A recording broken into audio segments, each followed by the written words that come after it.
በዓለም ላይ ካሉ እጅግ አስፈሪና ደረቅ ስፍራዎች መካከል አንዱ የሆነው የአረብ በረሃ በታሪክ አጋጣሚ የሰው ልጅ ሕልውና የሚፈታተን የጥማት ምድር ሆኖ ሲታወቅ ቆይቷል። ፀሐይ በሙሉ ጉልበቷ አቅሟን በምትሰጥበት፣ መላው ምድሪቱ በአሸዋ ብቻ በተሞላበትና የሙቀት መጠኑ ከ50 ዲግሪ ሴልሺየስ በሚበልጥበት በዚህ ምድር ላይ አንድ ለማመን የሚከብድ ታሪክ እየተከናወነ ይገኛል። በቅርብ ዓመታት ውስጥም ይህ መሬት ዓለምን በድንጋጤና በአድናቆት የሞላበትን አንድ እጅግ ግዙፍ ለውጥ አስተናግዷል። በአንድ ወቅት ማንም ሰው ከዚህ በረሃ ተርፎ ሊኖር አይችልም ተብሎ ሲነገርለት የነበረው የሳውዲ በረሃ ዛሬ በዓለም ላይ ካሉ እጅግ ዘመናዊ የምግብ ምርት ማዕከላት አንድ ለመሆን በቅቷል። ይህ ስኬት በአጋጣሚ የመጣ አይደለም። ይልቁንም ለዘመናት በረሃው ውስጥ ታፍኖ የነበረውን ጥንታዊ የውሃ ሀብትን በመጠቀምና እጅግ ውስብስብ የሆኑ የቴክኖሎጂ አቅሞችን በማቀናጀት የተገኘ ድል ነው። ነገር ግን ዋናው ጥያቄው እዚህ ጋር ነው። ውሃው የትኛው የተፈጥሮ ወንዝ በሌለበት ምድር ከየት መጣም? እንዴትስ ነው በሰፊው አሸዋ ላይ በአይን የማይታዩ የውሃ ምንጮች ለዘመናዊ ግብርና ወሳኝ ሀብት የሚሆኑት? ሳይንቲስቶቹ ከ1000 ሜትሮች ጥልቀት በታች ያወጡት ውሃ መርዛማነት ቢኖረውም እንዴት ነው የሳውዲ ግብርና አብዮት የጀርባ አጥንት ሊሆን የቻለው? አንዴ ለአገልግሎት የዋለ ውሃስ በምን ጥበብ ነው ለመልሶ አገልግሎት ሊጠቀሙ ይቻሉት? ብሎም ቀጣዩ የሳውዲ የግብርና ኢንዱስትሪስ እጣ ፈንታው ምንድን ነው? ዛሬ የምንመለከተው ይህ ታሪክ የሰው ልጅ ተፈጥሮን በመቃወም ሳይሆን ተፈጥሮ በሰጠችው ስጦታ ላይ ጥበብን በማከል እንዴት ዓለምን መለወጥ እንደሚቻል ትልቅ ትምህርት ይሰጠናል። እንግዲህ የማይቻል የሚለውን ቃል ከታሪክ መዝገብ የሰረዘውን በሺዎች የሚቆጠሩ ዓመታት ያስቆጠረውን የከርሰ ምድር ውሃና ዘመናዊ ቴክኖሎጂን አጣምሮ የያዘውን ይህን አስደናቂ የሳውዲ የጥበብ ጉዞ አብረን እንመረምራለን። ፕላኔታችን አስደናቂ ናት። በዚህ ቻናል ወደ ሁሉም ሀገሮች እየተጓዝን እያንዳንዱ ሀገር ምን ልዩ እንደሚያደርገው እንቃኛለን። እናንተም ሰብስክራይብ ካላደረጋችሁ ሰብስክራይብ በማድረግ እንድትጀምሩ፣ ላይክ እና ኮሜንት በማድረግም ፓስፖርታችሁን በማሳደስ አብራችሁን ተጓዙ። ሳውዲ አረቢያ ከመሬት በላይ ያለው የዘይት ሀብቷ በዓለም ላይ ተጽዕኖ እንደፈጠረ ሁሉ ከመሬት በታች ያለው የውሃ ሀብቷ ደግሞ የራስዋን የህልውና ዋስትና የሚወሰን መሆኑን ቀድማ ተረድታለች። በ1970ዎችና 80ዎች የነበሩ የሳውዲ መሪዎች ሀገሪቱ በምግብ ራስዋን ችላ ካልተገኘች በማንኛውም የጂኦፖለቲካዊ ውጥረት ወቅት ለምግብ ዋስትናዋ ስጋት ሊፈጥር እንደሚችል ተገነዘቡ። በዚያ ወቅት የሳውዲን ካርታ ሲመለከቱ የነበሩ ብዙዎች በውሃ እጥረት የተጎዳን በረሃ ብቻ ይመለከታሉ። ነገር ግን የሳውዲ ሳይንቲስቶች ከዚህ እይታ አልፈው የከርሰ ምድር ጥናታቸውን ሲያጠናክሩ ከመሬት በታች እጅግ ግዙፍ የሆነ የውሃ ማጠራቀሚያ እንዳለ ደረሱበት። ይህ ውሃ በዘመናዊ የዝናብ ክምችት የመጣ አይደለም። ይልቁንም ከሰሐራና ከአረብ በረሃ በዝናብ በበለጸጉ የቅሪተ አካላት ለዘመናት የተከማቸም የጥንት ውሃ ነው። ይህ የቅሪተ አካላት ውሃ ወይም ፎሲል ዋተር በመባል የሚታወቀው ሀብት ከምድር በታች በ1000 ሜትር ጥልቀት ውስጥ የተከማቸ ሲሆን መዳረሻውም ከረጅም ጊዜ በፊት የነበሩ ሰፊ የሐይቅና የወንዝ ስርዓቶች ነበሩ። ቁፋሮዎቹ ሲከናወኑ በከፍተኛ ግፊት የሚወጣው ውሃ በረሃውን በአንድ ጀንበር ወደ ለምለም ማሳዎች የመቀየር አቅም እንዳለውም ታየም።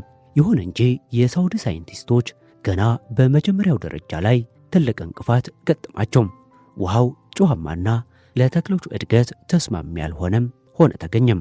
በዚያን ጊዜ በግብርናው ዘርፍ የነበሩ ባለሙያዎች ይህ ውሃ ለግብርና ፈጽሞ አይሆንም የሚል መደምደሚያ ላይ ደረሱ። ፕሮጀክቱም ሊቋረጥ ጥቂት ቀርቶትም ነበር። ነገር ግን ሳውዲዎች በዚያ ተስፋ አልቆረጡም። ይልቁንም ውሃው ጨዋማ ከሆነም ጨዋማነት የሚወዱ ሰብሎችን ለምናና ለማም የሚለው አዲስ አስተሳሰብና ለተክሎች የሚስማማ ማጣሪያ የመፍጠር ብልሃት የሳውዲን የግብርና መጻኢ ዕድል ለአንዴና ለመጨረሻ ጊዜ ቀየረው። በዚህ የለውጥ ጉዞ ውስጥም የሳውዲ አረቢያ መንግስት ከፍተኛ ካፒታል በማፍሰስ በረሃውን ወደ እርሻ ቦታነት የመቀየር ህልም እውን ለማድረግ ተንቀሳቀሰም። በሺዎች የሚቆጠሩ ኪሎሜትሮችን የተሻገሩ ግዙፍ የውሃ ቧንቧዎችን በመዘርጋት ብቻ ሳይሆን እጅግ የላቀ የጂኦሎጂ ጥናት በማካሄድ ለግብርናው ስኬት አስፈላጊ የሆኑ ቦታዎችን ለዩ። የሳውዲ አረቢያ እርሻዎች ዛሬ የምናያቸው በዘመናዊ የሳተላይት መረጃ የሚመሩ የትኛውም ሰብል በየትኛውም የአየር ንብረትና ውሃ ሁኔታ በተሻለ እንደሚበቅል የሚወስኑ ማዕከላት ሆነዋል። ይህ እቅድ ብቻ አልነበረም። የሀገሪቱን ኢኮኖሚያዊ መሰረት ከነዳጅ ወደ ምግብ ምርትና ብዝሃነት የመቀየር ትልቅ የለውጥ ምዕራፍ ነበር። ነገር ግን ይህ ጉዞ በዚህ ብቻ አያበቃም። ከከርሰ ምድር ውሃ በተጨማሪ ሳውዲ አረቢያ በዓለም ላይ ካሉ እጅግ ግዙፍ የባህር ውሃ ማጣሪያ ፋብሪካዎች መካከል አንዱን በመገንባት ከቀይ ባህርና ከፋርስ ባህረ ሰላጤ ውሃን በማጣራት ለግብርና ማዋል ችላለች። ሆኖም ይህንን ሂደት በስፋት መተግበር ትልቅ የኤሌክትሪክ ፍጆታንና ከፍተኛ ወጪን የሚጠይቅ ነው። ታዲያ ሳዑዲ ይህንን የቴክኖሎጂ ተግዳሮት እንዴት ተወጣችው? ይህ ስኬት ከግብርና ባለፈ በኢኮኖሚው ላይ ምን አይነት ተጽዕኖ ፈጠረም? እነዚህን ጥያቄዎች በዝርዝር ስንመረምር አንድ አዲስ እውነታን እንረዳለን።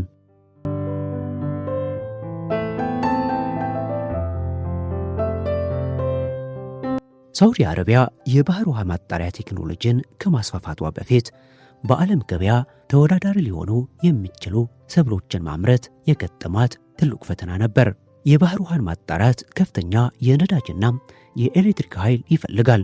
ሳዑዲ ግን የነዳጅ ሀብቷን በመጠቀም ይህንን ጉልበት በዝቅተኛ ዋጋ ማግኘት ችላለች። ይሁን እንጂ የኤሌክትሪክ አጠቃቀም ብቻውን በቂ አልነበረም። ቴክኖሎጂውን እጅግ ቀልጣፋ ማድረግ ሌላኛው አስፈላጊ ነገር ነበር። ታዲያ እዚህ ጋር ነው ሪቨርስ ኦስሞሲስ የተባለው ዘመናዊ ቴክኖሎጂ የሚመጣው። ይህ ቴክኖሎጂ ውሃን በማፍላት ሳይሆን በከፍተኛ ግፊት በመግፋት ጨውን ከውሃው የሚለይ ሲሆን ይህም የኃይል ፍጆታን በከፍተኛ ሁኔታ ይቀንሳል። ዛሬ በሳዑዲ የባህር ጠረፎች ላይ የሚታዩት ግዙፍ የማጣሪያ ጣቢያዎች በየቀኑ በሚሊዮን የሚቆጠሩ ሜትሪክ ኪዩብ ንጹህ ውሃን ያመርታሉ። ይህ ውሃ ለከተሞች መጠጥ ብቻ ሳይሆን ወደ ውስጠኛው በረሃ በመዘዋወር ግዙፍ የግብርና እርሻዎችን ያጠጣል። ነገር ግን መሐንዲሶቹ በዚህ ብቻ አላበቁም። ሌላ የራሳቸውን ፈጠራ አክለውበታል። ይህም የውሃ መልሶ ጥቅም ወይም ዋተር ሪሳይክሊንግ ነው። እዚህ አካባቢ ውሃ በቀላሉ የማይገኝ ለማግኘትም እጅግ አስቸጋሪ ሀብት በመሆኑ አንድ ጊዜ ለአገልግሎት የዋለ ውሃ ሳይባክን እንደገና ታክመው ለሁለተኛና ለሶስተኛ ጊዜ ለግብርና አገልግሎት እንዲውል ይደረጋል። ይህ የቴክኖሎጂ ጥምረትም የውሃን ዋጋ በከፍተኛ ሁኔታ ቀንሶታል። በዚህም ሳዑዲ አረቢያ ከአሁን ቀደም ከውጭ የምታስገባውን አትክልትና ፍራፍሬ አሁን በራሷ ማምረት እንድትችል አድርጓታል። ታዲያ ግን ከቴክኖሎጂውም በላይ የሳዑዲ አረቢያ የግብርና ልማት መሰረት የሆነውን ውሃን በጥበብ የመጠቀም ችሎታዋ ነው። ለምሳሌ የሳዑዲ የግብርና እርሻዎች እንደኛ ሀገር በዝናብ ላይ የተመሰረቱ አይደሉም። እነሱ ውሃን እንደ ወርቅ ይቆጥሩታል። እያንዳንዱ ሊትር ውሃ በትክክል መሬት ውስጥ በሚተከለው ዘር ላይ ብቻ እንዲደርስ ይደረጋል። ይህንን ለማሳካት ደግሞ የሳዑዲ እርሻዎች እንደ ግዙፍ ላቦራቶሪዎች ይታያሉ። ከእርሻ ቦታው በሺዎች ኪሎ ሜትሮች ርቀት ላይ የሚገኝ መሐንዲስ በስማርት ስልኩ ወይም በኮምፒውተሩ የሰብሉን ሁኔታ፣ የናይትሮጅን መጠንና የውሃ ፍላጎት በቅጽበት ማወቅ ይችላል። ይህ አውቶማቲክ የአሰራር ስርዓት የሰው ጉልበትን በመቀነስ ምርታማነትን በእጥፍ እንዲያድግ አድርጎታል። አሁን ደግሞ እስኪ ወደ ሌላ አስደናቂ እውነታ እናምራም። በአሸዋ ላይ እየታየ ያለው ይህ የፍራፍሬ እርሻም አትክልትና ጥራጥሬ ምርት ብቻ አይደለም። ሳዑዲ አረቢያ የዘመናዊ ግሪን ሃውስ ቴክኖሎጂን በስፋት በመጠቀም በዓመቱ ውስጥ በማንኛውም ጊዜም ምርትን ማግኘት ችላለች። ምንም እንኳን በውጭ በኩል የሙቀት መጠን ከ50 ዲግሪ በላይ ቢሆንም በውስጥ ግን ተክሎች የሚያስፈልጋቸውን የሙቀት መጠንና እርጥበት በመጠቀም ፍጹም የሆነ ሕያው አካባቢን መፍጠር ችለዋል። ይህም የግሪን ሃውስ ግንባታ እጅግ ዘመናዊ ከመሆኑ የተነሳም የፀሐይ ብርሃንን በማጣራት ለሰብሉ እድገት አስፈላጊውን ብርሃን ብቻ እንዲያልፍ ያደርጋሉ። ይህም የውሃትነትን በመቀነስ ምርትን ይጨምራል። ይህ የሳዑዲ የግብርና አብዮት ከምግብ ዋስትና አልፎ ለዓለም አቀፍ የገበያ ተወዳዳሪነት የበቃ ነው። ነገር ግን በአሸዋ ላይ የዘመናዊ ቴክኖሎጂ መገንባት ብቻውን በቂ አይደለም። የቆሻሻ አወጋገድና የሥነ ምህዳር ሚዛን መጠበቅ ሌላኛው ከባድ ፈተና ነው። ቀጥለን ይህንን ቴክኖሎጂ ተከትሎ የሚመጣውን ቆሻሻም እንዴት ወደ በረከት እንደቀየሩት፣ በቴምር ምርት እንዴት ከዓለም ቀዳሚዎቹ መሃል እንደገቡና በቀጣይ በግብርናው ኢንዱስትሪ ሳዑዲ ምን እያሰበች እንደሆነም በዝርዝር እንመለከታለን።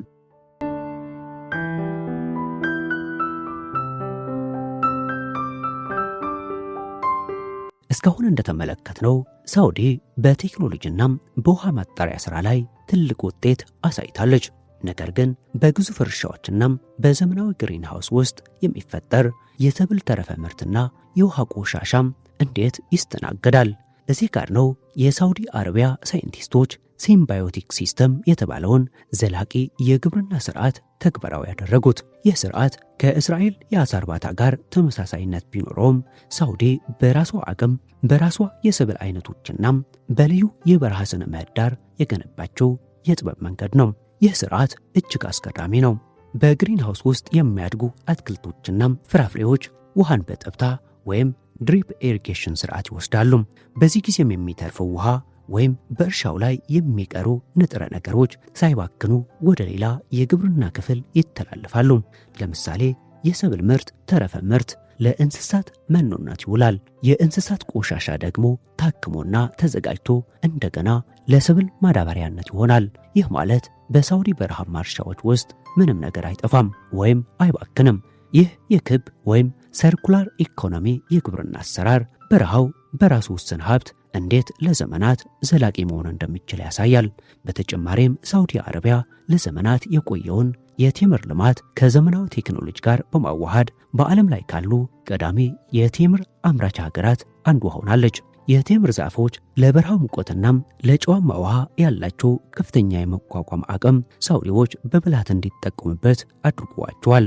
ዛሬ በሳውዲ በረሃዎች ውስጥ የሚበቅሉት የቴምር ዝርያዎች በዓለም ገበያ እጅግ ከፍተኛ ዋጋ ያላቸውና ጥራታቸው የጠበቁ ናቸው። ይህ ታሪክ የሰው ልጅ ለባህሉና ለታሪኩ ዕውቅና ሰጥቶ ከዘመናዊነት ጋር ሲያዋሃደው ምን ያህል ውጤታማ እንደሚሆን ያሳያል። ይህ ሁሉ ስኬት የሚያሳየን አንዱ ትልቅ እውነት አለ። የሰው ልጅ የትኛውንም ያህል አስቸጋሪ በሆነ ሁኔታ ውስጥ ቢሆን በሐሳብ ጥራትና በጽናት የፈለገውን ተአምር መፍጠር ይችላል። በረሃውም የሰው ልጅ ተስፋ መቁረጫ ሳይሆን የሰው ልጅ የፈጠራ ችሎታ መፈተኛ መድረክ ሊሆን ይችላል። ሳውዲ አረቢያ ዛሬ የምግብ ዋስትናዋን ብቻ ሳይሆን ለዓለም አቀፉ የግብርና ተግዳሮትም መፍትሄ እየሰጠች ትገኛለች። በሌሎች ሀገራት በረሃማ አካባቢዎች ላሉ ሰዎችም የሳውዲ አረቢያ የግብርና ልማት ሞዴል አንድ ትልቅ የተስፋ ምልክት ሆኗል። በተጨማሪም የሳውዲ አረቢያ የግብርና ለውጥ በቴክኖሎጂ ብቻ ሳይሆን በዘረመል ምርምር ረገድም ትልቅ አሻራ ጥሏል። በረሃማው የአየር ንብረት ለአብዛኞቹ ሰብሎች ገዳይ እንደሆነ ይታወቃል። ነገር ግን የሳውዲ ሳይንቲስቶች እጅግ በጣም ከፍተኛ ሙቀትን፣ ጨዋማነትንና ድርቅን መቋቋም የሚችሉ የሰብል ዝርያዎችን ለመፍጠር የዓመታት ምርምር አድርጓል። ዛሬ በሳውዲ እርሻዎች የምናያቸው የቲማቲም፣ የኪያርና የብርቱካን ዝርያዎች ተራ የሰብል አይነቶች ብቻ አይደሉም። እነዚህ ሰብሎች በላብራቶሪዎች ውስጥ ተፈትነው ለበረሃው የአየር ንብረት የተላመዱ በአነስተኛ ውሃ ከፍተኛ ምርት መስጠት የሚችሉ የበረሃ ተዋጊዎች ናቸው። ይህ የባዮቴክኖሎጂ ውጤት ሳውዲ አረቢያም ከአየር ንብረት ለውጥ ጋር እየተፋለመች ያለችበት አንዱና ዋናው መንገድ ነው። ሌላው በስፋት ያልተነሳው ነጥብ የሰው ኃይል አስተዳደርና የስልጠና ስርዓቱ ነው። በበረሃው መሃል እንዲህ ያለም ግዙፍ እርሻን መምራት ከፍተኛ ዕውቀት ያላቸው ባለሙያዎችን ይጠይቃል። ሳውዲ አረቢያ የግብርና ኮሌጆቿን በአዲስ መልክ በማደራጀት በሺዎች የሚቆጠሩ ወጣቶችን በዘመናዊ የግብርና አያያዝ፣ በውሃ ቴክኖሎጂና ስማርት ፋርሚንግ ላይ አሰልጥናለች። ዛሬ አንድ ወጣት የሳውዲ አርሶ አደር የትራክተር ኦፕሬተር ብቻ አይደለም። እርሱ የውሃ ማጣሪያ ስርዓቱን የሚቆጣጠር መሐንዲስ፣ የአፈር ናይትሮጅን መጠን የሚመረምር ሳይንቲስትና የሰብል ገበያን የሚተነብይ ኢኮኖሚስት ነው። ይህ የሰው ኃይል ልማት የሳውዲ አረቢያን የግብርና ዘርፍ ለቀጣይ ትውልድ ለማሸጋገር የሚያስችል ጠንካራ መሰረት ጥሏል። እንዲሁም ሳውዲ አረቢያ የግብርና ስራዋን ከቪዥን 2030 ጋር በማቀናጀት ከማዕድን ሀብቷ ውጪ የኢኮኖሚ ምንጮቿን ለማብዛት እየሰራች ነው። የግብርና ውጤቶቿን በዘመናዊ የማቀዝቀዣና የማሸጊያ ቴክኖሎጂ አክላም ዓለም አቀፍ ደረጃውን የጠበቀ ምርት ለገበያ በማቅረብ ላይ ትገኛለች። ከሀገር ውስጥ ፍጆታ አልፎ ሜድ ኢን ሳውዲ የሚል ምልክት የተለጠፈባቸው የግብርና ምርቶች ወደ አውሮፓ፣ እስያና አሜሪካ እየተላኩ ነው። ይህ የሚያሳየው ሳውዲ አረቢያም ለምግብ ዋስትና ብቻ ሳይሆን ለምግብ ንግድ የበላይነትም እየተዘጋጀች መሆኑን ነው። በሌላ በኩል ይህ የግብርና ስኬት ከዘላቂነት ወይም ሰስቴይናቢሊቲ አንጻርም ትልቅ ትኩረት አለው። ሳውዲ አረቢያም የከርሰ ምድር ውሃን በዘላቂነት ለመጠበቅ የውሃ አጠቃቀም ገደቦችን ጥላለች። በተለይም እጅግ በጣም ብዙ ውሃ የሚጠይቁ ሰብሎችን ለምሳሌም ለምግብነት የማይውሉ የከብቶች መኖ አሳዳጊ እርሻዎችን በረሃው ውስጥ ማልማት በመቀነስ ውሃን ለሰው ልጆች በሚጠቅሙ አትክልትና ፍራፍሬዎች ላይ እንዲውል አድርጋለች። ይህ የፖሊሲ ለውጥ ጥንታዊውን የከርሰ ምድር ውሃ ለሚቀጥሉት ትውልዶች ለማቆየት የተወሰደም ብልህ እርምጃ ነው። ወደፊት ሳውዲ አረቢያም በግብርናው ዘርፍ የሰው ሰራሽ አስተውሎት ወይም ኤአይ እና ድሮን ቴክኖሎጂን በስፋት ለመተግበር እየተዘጋጀች ነው። በቅርቡ በየእርሻ ቦታዎቿ ላይ የምናያቸው ድሮኖች የተክሉን የጤንነት ሁኔታ በአይን ከማየት በበለጠ ፍጥነት ለይተው የሚያውቁ አስፈላጊውን ውሃና ማዳበሪያ በቦታው ላይ የሚያደርሱ ይሆናሉ። ይህ የቴክኖሎጂ አብዮት በረሃውን በአረንጓዴነት ከመቀየር አልፎም ሳውዲ አረቢያን የዓለም የግብርና ፈጠራ ማዕከል ወይም ኢኖቬሽን ህብ ያደርጋታል።